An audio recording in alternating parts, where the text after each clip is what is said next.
Welcome to the AI for You Cafe for live presentations around AI. Today, live presentation is themed Face De-Identification for Privacy Protection. And our speaker is Professor Peters. He's the professor at the Department of Informatics of Adversarial University of Thessaloniki, Greece.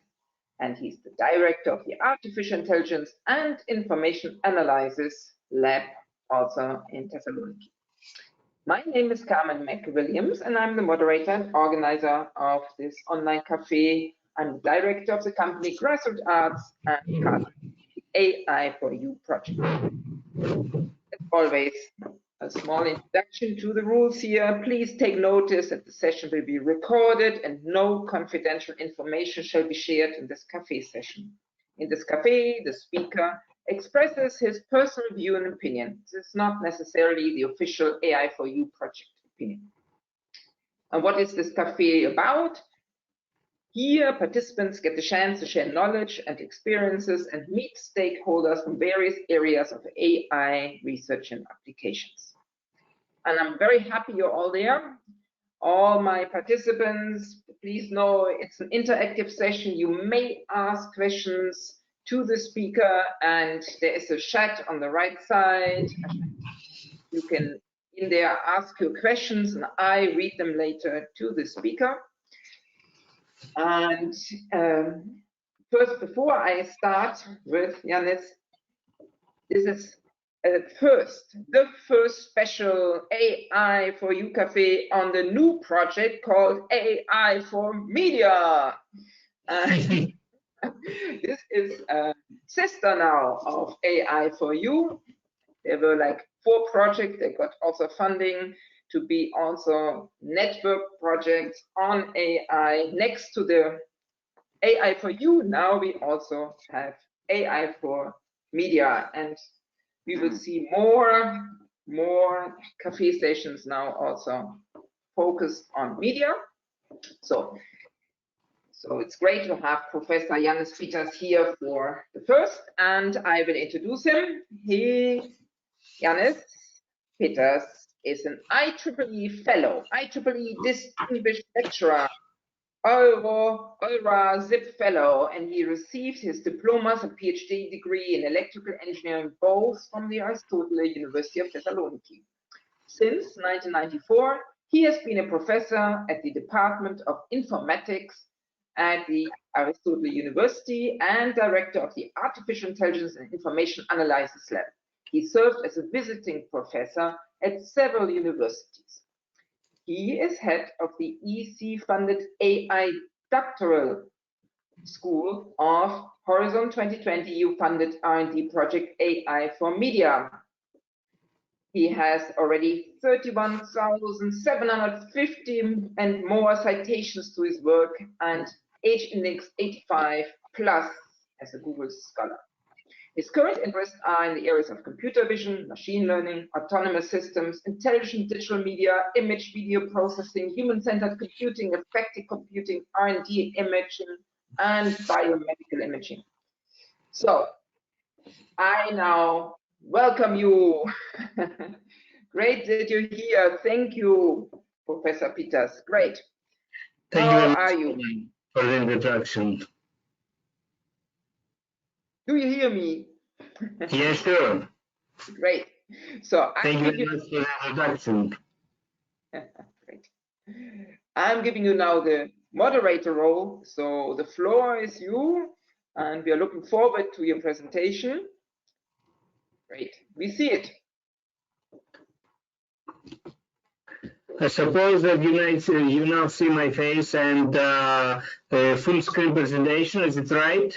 Yes. Perfect. You're perfect. Ladies and gentlemen, thank you very much for participating in this lecture. The topic of the lecture is face identification for privacy protection. Why this issue is timely? It is because we cannot really imagine where your private data are. I'm not very lucky because when I search with my name Peter, so I get lots of pita breads. But if your name is a little bit more indicative and you search in the web, you're going to see your faces in many different places. You wouldn't really imagine where they are. Plus, lots of other personal data. Like body images, for example, like the make of your car, or even your car plate can be found with such images, and so on. So the question is how we can protect these images using AI techniques. Privacy, as we understand, is a very important issue, and the European Union took it very seriously and created the General Data Protection Regulation Directive.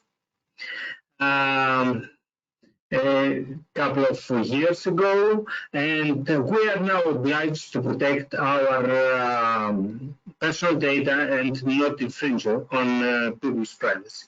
So the question is how we can make it feasible, because one of the possible advantages of implementing this EU GDPR directive is to develop technologies that give a sense of a European brand of AI, and hopefully these technologies are going to be used by other countries and big players in the AI arena.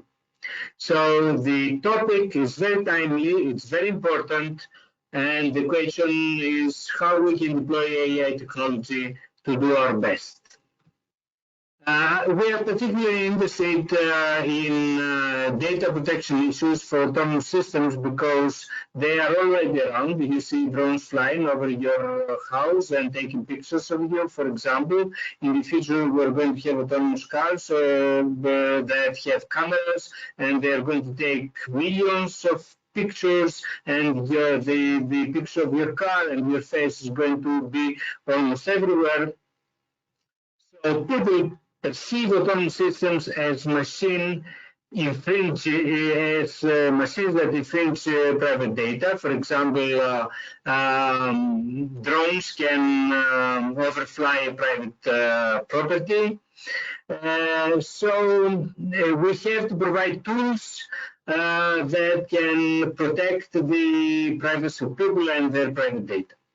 And of course, we should distinguish when we implement these techniques between actors, because they are public people, and spectators or crowd. And also we should distinguish between public events that can be broadcasted, for example, or private events. So there is a wealth of information. Some of it is to be protected and other not. Regarding now audiovisual shooting, we have data protection issues in broadcasting and in creating experimental databases. As we are a research institution, broadcasters already took privacy protection very seriously, and you see that nowadays increasingly they blur facial images of people. This is a good thing in the short run. In the long run, though, it may have serious implications because all these data are corrupted, and if you store corrupted data and you want to use them in the future for, let's say, training neural networks, then somehow you have to invert these privacy protection mechanisms, and it's not always possible. When it comes to databases, and in particular to audiovisual databases, we routinely collect such data for training our neural network algorithms, for example. The data can be distributed and should be distributed to the scientific community, but they must be anonymous.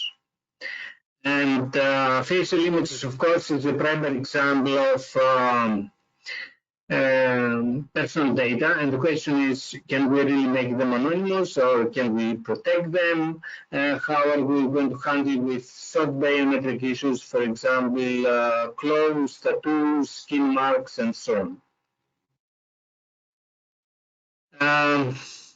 Regarding data collection, first of all, we have to make sure that we follow the proper GDPR compliant approaches for data collection. For example, once people are involved, then we have to have consent forms for the experiments that we do. Regarding now broadcasting, then broadcasters have a standard AV shooting privacy protection rules that must be followed. So for them, it's a little bit different.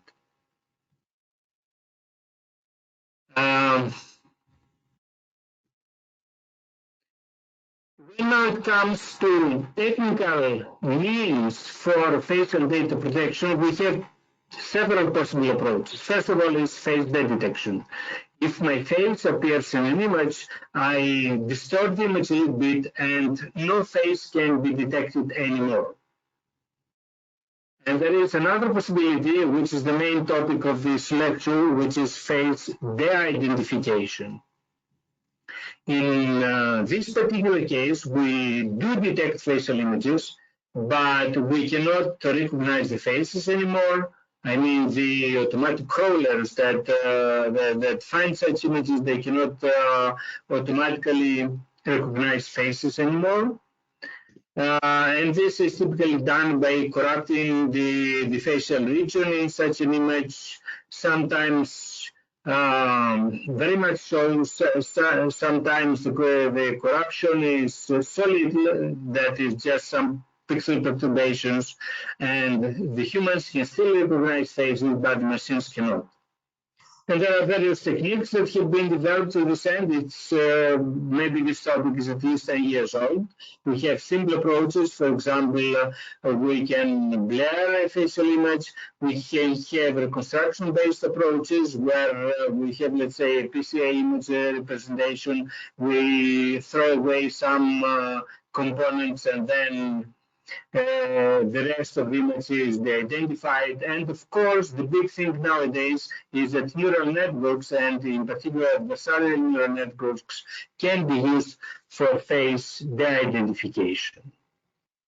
Besides facial images, there are other personal data that have to be protected that exist in videos and images. For example, the full body images or half body images have to be protected either by detection, so we don't detect human bodies anymore, or by person de-identification, because the human body image is biometric. Okay, so we have full recognizers. Besides this, it's quite timely to consider also personal object detection and de-identification. For example, how to full car plate recognition, police is not going to be very happy about it, or how we can distort a little bit the car image so the car make is not correctly recognized anymore. Here is an example. We have an original image, and the standard naive techniques is to blur it with a Gaussian blur. We have a little bit more complicated reconstruction techniques that produce more visibly pleasant techniques because blurred images are not really that good. But these are overall naive techniques nowadays. I'm going to show you much more interesting results based on neural networks. So when we do face obfuscation or face de-identification, then we have to fool either the machines or humans. And sometimes we do not intend to fool humans because this is acceptable. If you do some web crawling, you're going to see some images. It's okay if these images are identified by you, but if this is done massively by machines, and machines tag millions of facial images and they store the metadata for eternity, this is much more dangerous. It's a much more serious issue. So the focus of this lecture is on machine recognition obfuscation, basically face de-identification. And if we try to de-identify images against human recognition, Then, of course, we have to hide facial image information, and then humans cannot understand the facial identity anymore by blurring or by adding noise. You see these things in TV these days. Sometimes some of these techniques are extremely naive because, first of all, they can be fully invertible. For example, if we just negate an image and we think that we are safe, we can do exactly the opposite, negate the negation, then we have the clear facial image. So you have to know to use advanced tools for real private data protection. I'm going to give you some definitions on what's face identification. So I don't know if I can, okay, I can use the pointer. So let's suppose that I have neural network system that does face recognition. So it has parameters theta, it has an input image X, and it provides an output label. If X is my facial image and Y is my label, then this is correct recognition. So what we do is we perturb my facial image by some pixels or by small noise or by blurring the image so that when I try to do recognition again, I don't get any result or I get wrong results. That's the same thing from face de-identification point of view. So this is the simple definition of face de-identification. You can go and have a formal definition. This means that you have facial images. They belong, let's say, to 1,000 different persons. This is your database that you use for training deep neural network for face recognition. And if this machine is trained properly, then by putting my image on the recognizer, I get the label Peters. Now, let's suppose that I just perturb my, just a moment because there is a delay in my pointer.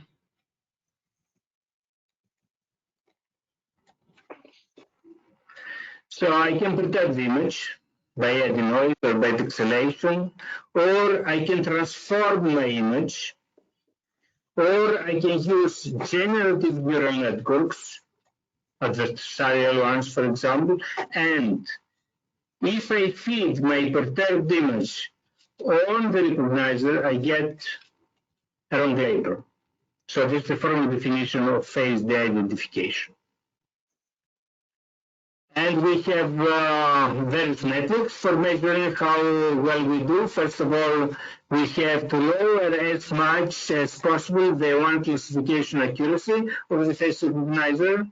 So let's say I have a trained recognizer, it gets 95% recognition for my images. I perturb my data, and then the recognition performance drops to 5%, 2%. That's good.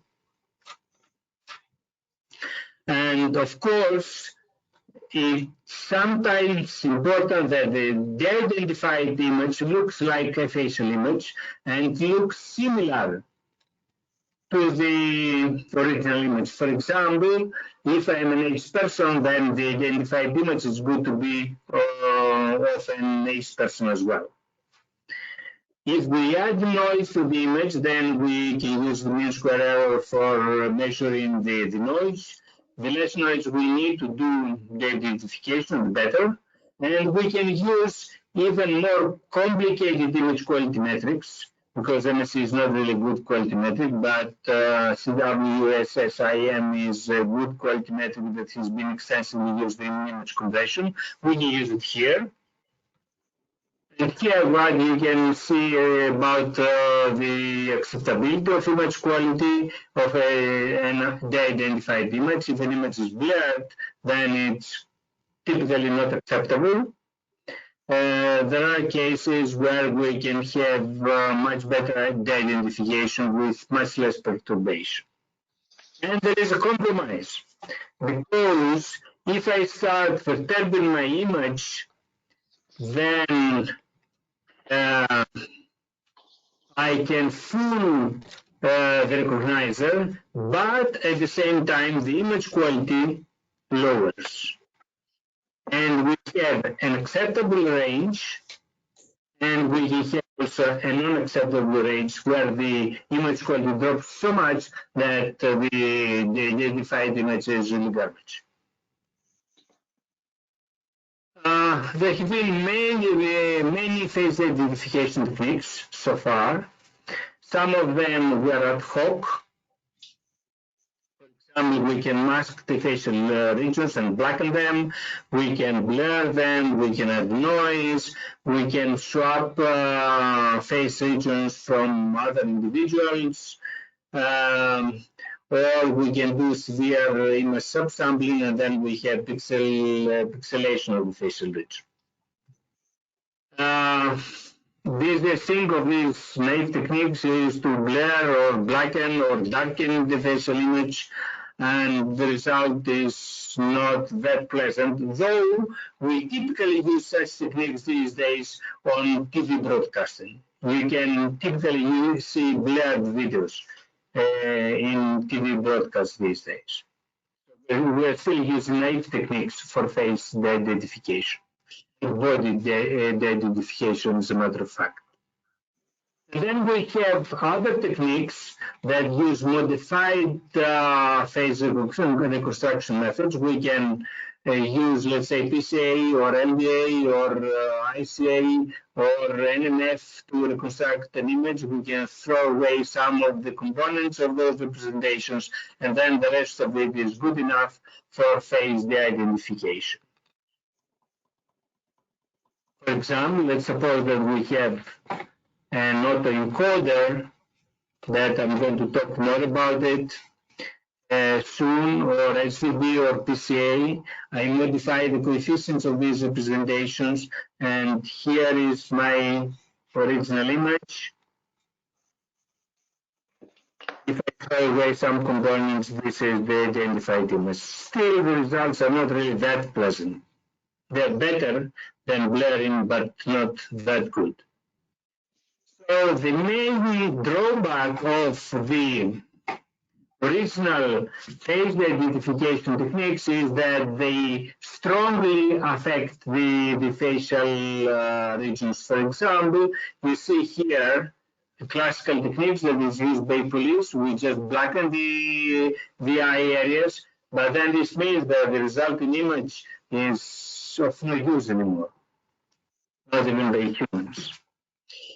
And we have some desirable properties of the face identification techniques. For example, the identified images should sometimes be recognizable by humans, and they should retain some original face characteristics. Good, for example, if they retain race information, gender information, age information, facial pose and expression, and so on.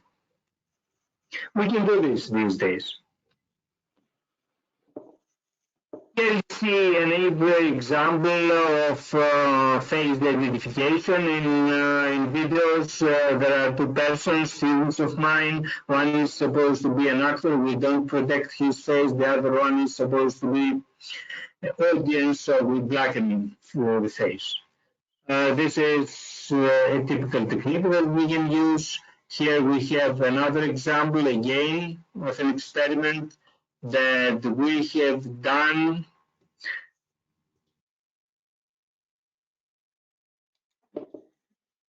I think that I have a problem with my pointer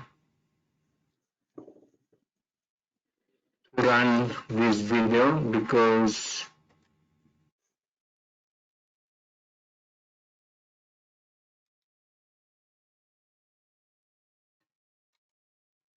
sorry, I cannot run this video because the pointer is in another mode. Here we just blur the images. A big family of techniques for face identification is based on autoencoders. Neural autoencoders is a very well-known technique for image representation these days. Essentially, we start with data sets. These are facial images. We have thousands of them. We feed them into an autoencoder, and then the system is trained. Basically, we map an image on itself, and we have intermediate image representations that are compressed. If we start throwing components from this intermediate encoded feature map, then we can start having lots of information. This means that the similarity of the output image of the autoencoder is not that close to the original facial image anymore, which is good from a facial data identification point of view, if we do it properly.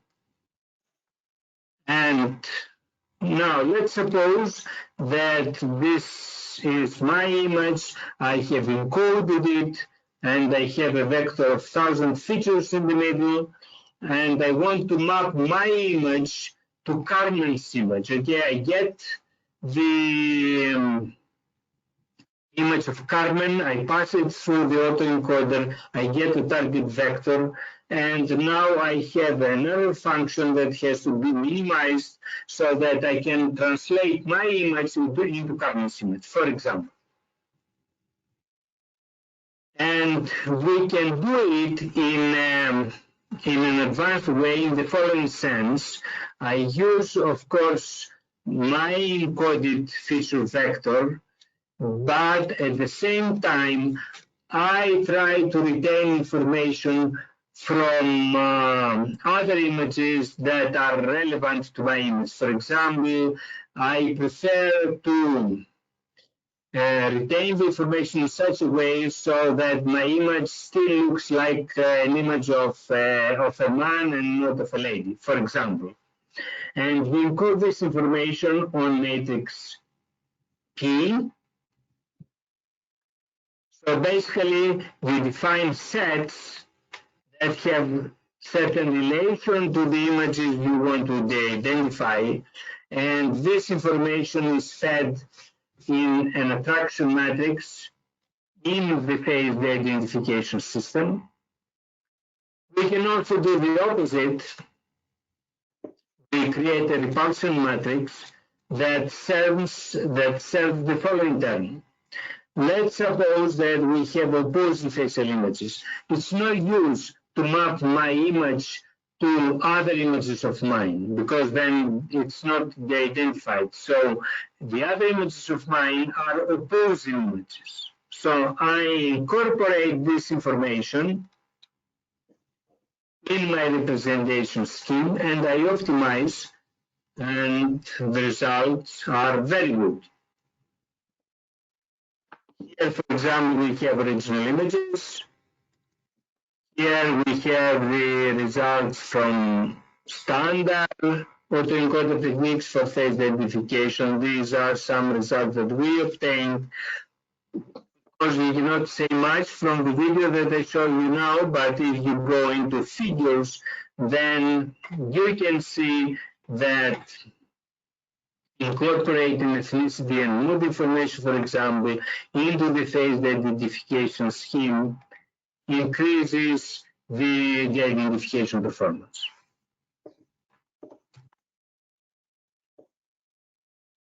So autoencoders is a big family for face identification. Another big family is GANs. GANs are generator discriminator neural networks. Let's suppose that I start with a facial image of mine, okay? And I want to identify, basically I want to translate it into an image of a black person, for example, okay? I have such a target. So I use the generator to map my image on something that looks like the wrong target image.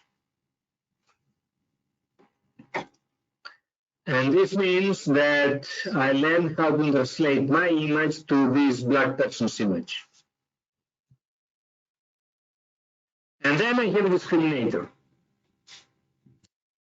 In the discriminator, I feed my black-like modified image, and it should have the same distribution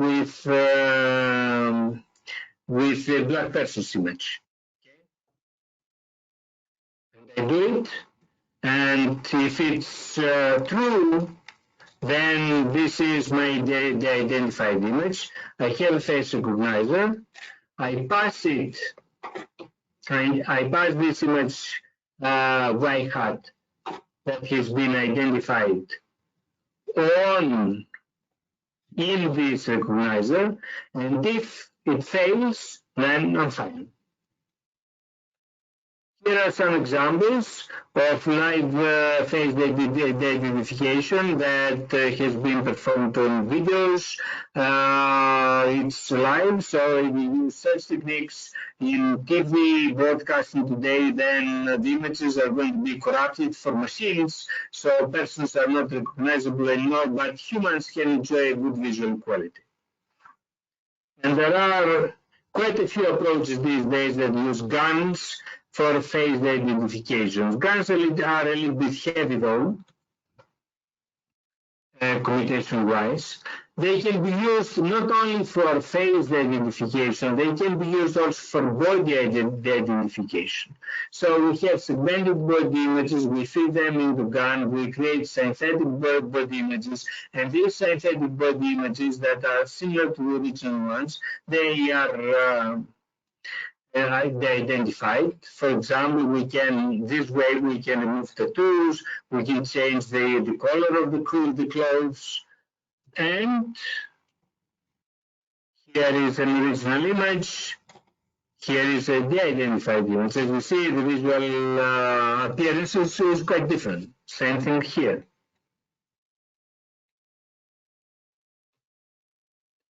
Another approach to face identification is to use adversarial attacks.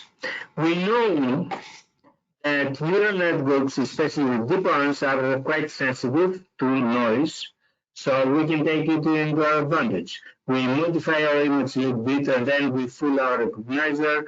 I present my image to recognizer, and then it recognizes a bird instead of Peters. We can do the opposite though. Let's suppose that we have a good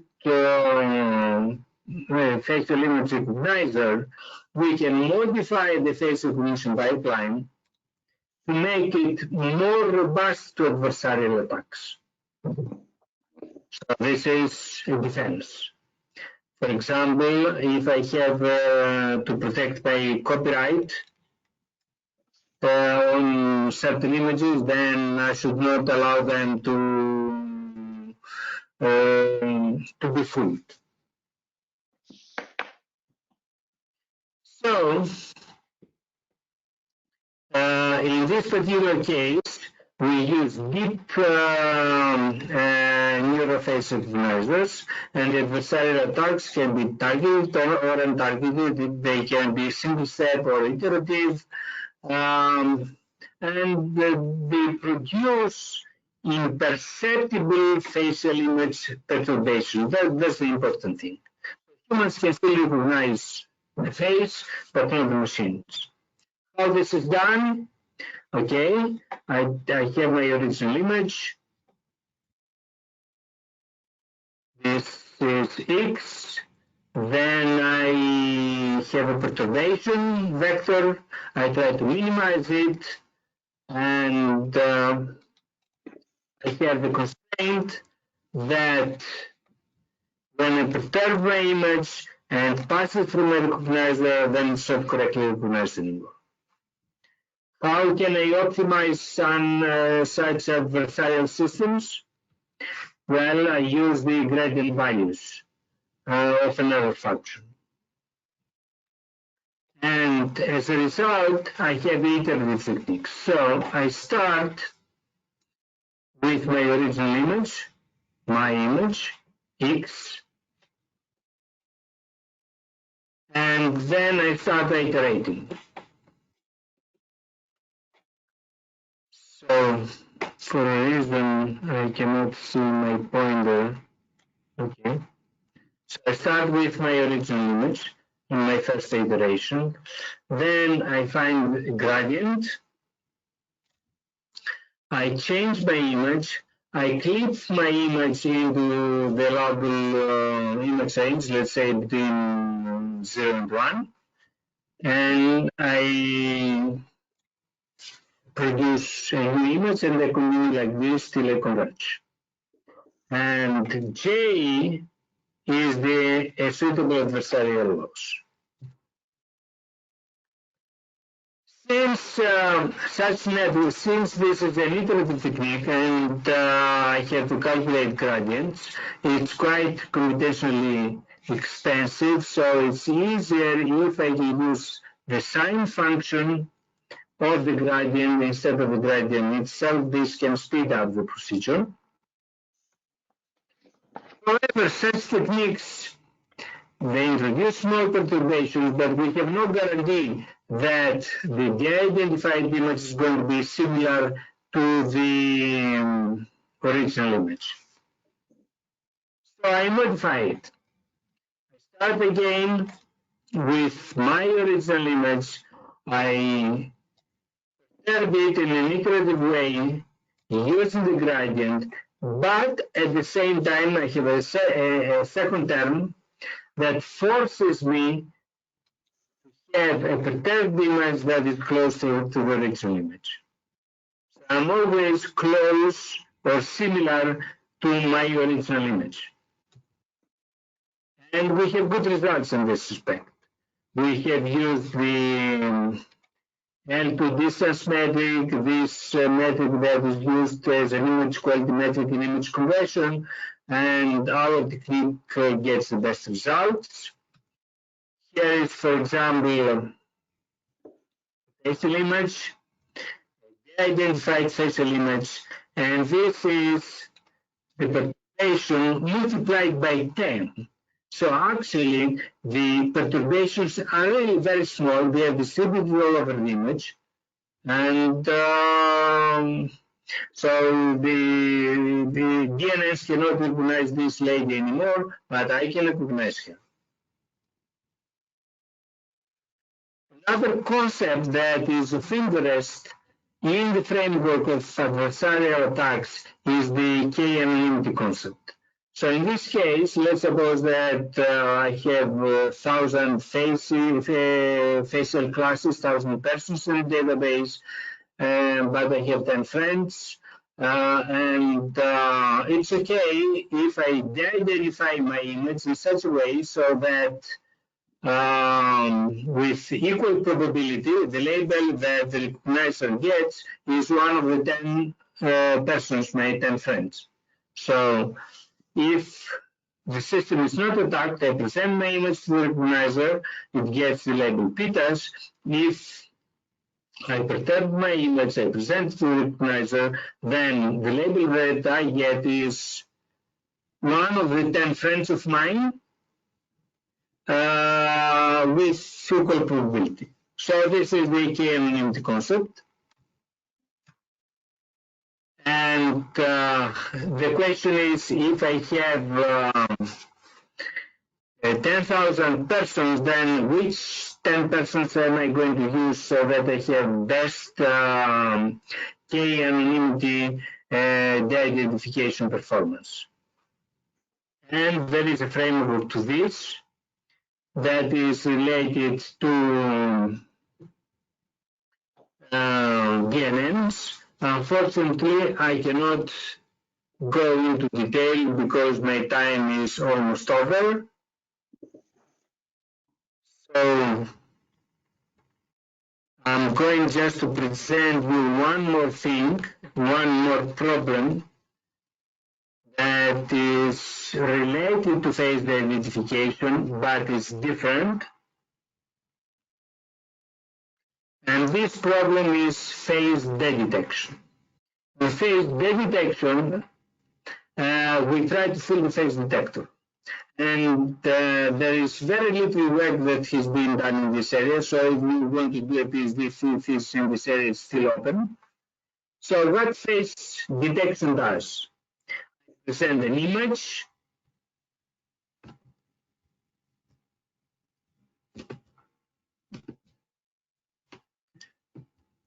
to the system that contains maybe 2 or 3 different facial images. And as an output, I get a class label. For example, is there a face or there's no face, or my facial label, and also it regresses the bounding box of my face. So in face detection or face detection obfuscation, I can either fool the recognition part or the regression part of the detection. And I can fool the detector in such a way so that no faces are detected. This is one possibility. Another possibility is that I detect facial regions, but I classify them into something else, into trees, for example, or birds. And the third possibility is that we detect faces, but their region of interest is wrong. So basically, we try to recognize them later on, then the recognition is going to fail. So that's all. This work has been done in the framework of the AI for Media project, where we have very ambitious goals. We try to create a European doctoral academy for doctoral studies in AI. You are going to hear from us soon because Carmen invited me to give a presentation for our activities. It's going to happen, let's say, in a month or two from now, because we're right at the start. And this is all on my side. Thank you. Thank you. I sent you a webcam request. Maybe you can put on your camera once more when you see it. Do you want to share my webcam? Should I press this one? Yeah, it's like a camera sign. Yeah, perfect. So nice. Yes, thank you very much for this very interesting presentation. We suffering a little bit under sound quality. It's not so super today, but we made it, and thank you very much. And I have a question a little bit about, can you tell us a little bit more about this doctoral academy? What is going to happen there? I mean, okay, you know that nowadays AI is the big thing worldwide, and there are huge efforts in this area. In Europe, we have lots of investments in PhD education, for example, but the efforts are scattered into French initiatives, Germany, the initiatives, Greek initiatives, and so on. So the European Union provided seed money to pull these resources together.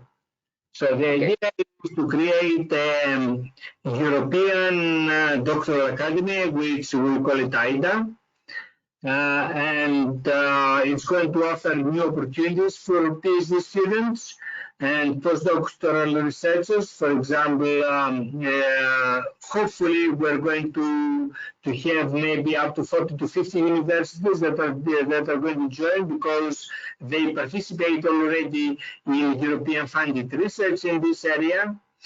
And this means that if each university provides, let's say, 3 or 4 different courses, then we can have a wealth of 100 or 150 different courses, long ones, short ones, on every imaginable topic of AI.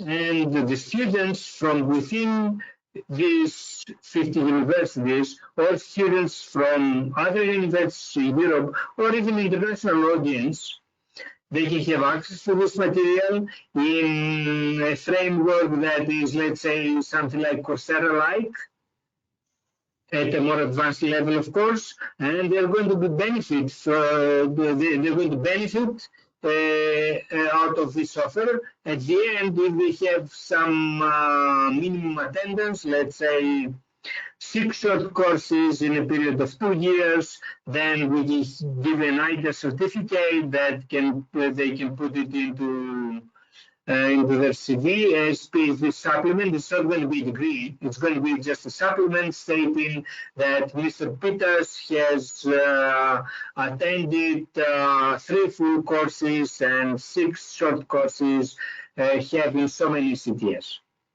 Okay, good.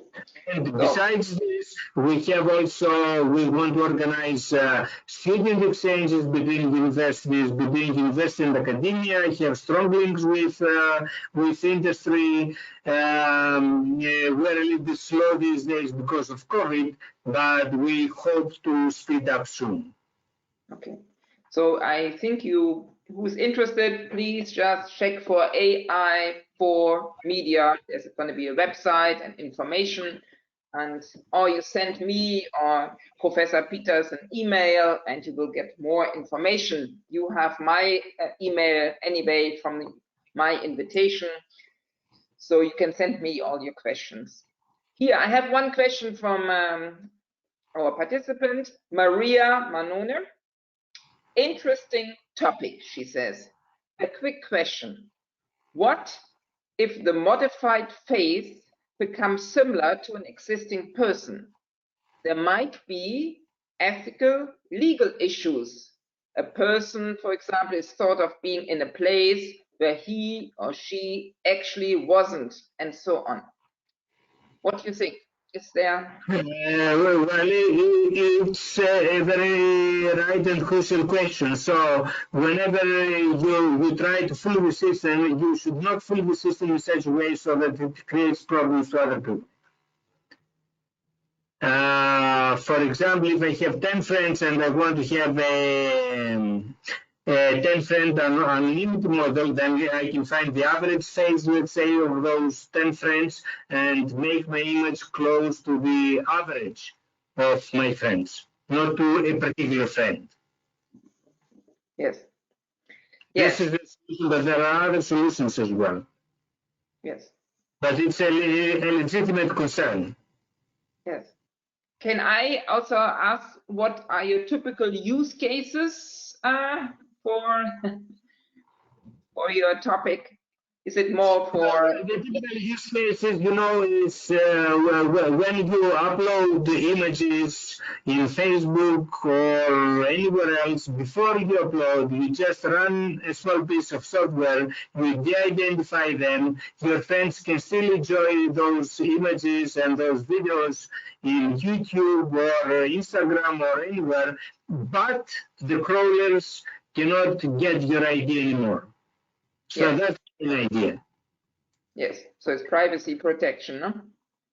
Privacy protection for in a social media environment. Of course, the same approaches can be used in broadcasting environments as well. Yes. Okay. Thank you. And now I would like to know, is there any AI project which you think is very exciting? I mean, is in your university, what is in the moment the most exciting project in this area? Well, we have projects that are related to autonomous systems for AI, and there are lots of different issues related to machine learning and autonomous systems, machine learning and computer vision for autonomous systems, but there are some issues that touch other topics that traditionally are far away from AI and from technology. For example, ethics. how can we develop techniques that have ethical rules. Of course, we can impose ethical rules on any autonomous system. The question is, can you learn, for example, ethical tools? Sometimes you learn knowledge. Yes. Why Moses, introduced this commandment of his, don't steal. Of course, he did not have any machine learning capabilities at that time, but maybe if I could think about it, could I find such a rule as a result of training? So is ethics trainable in a sense? Yeah. So very important issues. They're very diverse. And they involve, arts and science, and it's very fascinating for me. Thank you. And then one more question to the academy. As a student, can anybody apply to this? I mean, as a PhD student, or can anybody apply? And well, the rules are still under development. Anyone can apply. The question is under what terms the courses are going to be offered to him. Ideally, for me, these courses should be for free, for Europeans at least, because European Union funds these projects. But some universities have their own rules. So maybe access is going to be under fair terms. So what fair terms means? Possibly it means the same rules that apply to my own university students, they apply to externals as well. If I provide free courses to my students, then I provide them for free to externals, at least to Europeans. But this is debatable, because some universities have business models that we have to respect. Okay. Yes. So I'm basically now rounding up today's session. We get the last question, and that's basically the question: how can we get more students, more European students who might not yet be so clear about AI? How do we attract them? How do we get more young people into the AI studies? Also in our academy, how do we get? Well, I think, right now the problem is not the popularity of AI. I think that AI is so popular that, many students try to enter into this field. They try to have a master's degree on AI as a specialization, or they want to have a PhD degree on AI, because it's easier for them to find a job later on. My question is, how can we ensure that the AI education they get is up to the highest possible international standards? This is thing number one. Thing number two is that how we mobilize the various resources so that with one effort, instead of educating 10 students, we can educate 100 students, for example, with a little bit more effort at European level. This means economies of scale. And the last thing that we should not really forget is the digital divide. There are less favored regions in Europe. Maybe there are less favored countries in Europe in this domain. Certainly, there are less favored countries in the world, and how we can help them lower the digital divide in the AI arena. Yes. And we have to define policies on this, on all these issues. Yes. I mean, you should be aware that, also in this project, AI for You, there's also they're just setting up this educational space. And I think 3 weeks ago, I had the AI campus here, where they basically do open source education space for, German and English. So there are different initiatives, and I think the whole idea about this project is that they are somehow collaborate. So first of all, certainly regarding the educational resources, by the definition of the ICT 48 project rules, we have to resort on to resort on AI for EU tools to make whatever we produce in terms of software available to the entire community. So we have to cooperate with AI for EU anyway. And at the same time, regarding now the doctoral academy, we do not intend to be in competition with other efforts. Instead, we want to be like an umbrella for any educational activities in this area. So in the future, if somebody from China or West Africa or Greece wants to get a short course on computer vision, for example, instead of trying to find what's on offer, he or she is going to go to either webpage and then see that there are, let's say, 10 courses on offer. Yes. And he pretty much like he does nowadays on Coursera. Yes. Here, really the last of our participants, Sylvia Grand-Paré, and that's really the last. Then, are you working on drones data collection projects or standards? We did work on, and we're still working on drone data collection. We have a wealth of such data regarding humans, athletes, sports events primarily, but also other data that are more suitable to directly to training neural network algorithms, for example. If anybody in the audience wants to get such data, he or she can send me a message, and then all this data is available to you for free, provided that you sign a copyright agreement, a license agreement. Okay. So now, as promised, we are ending this session, and I thank you again, Professor Peters. Thank you very much for being here, and it was a great insight in your topic. And whoever wants to have more information, please contact us. You see still the email on the screen of Professor Peters, and my email you also have.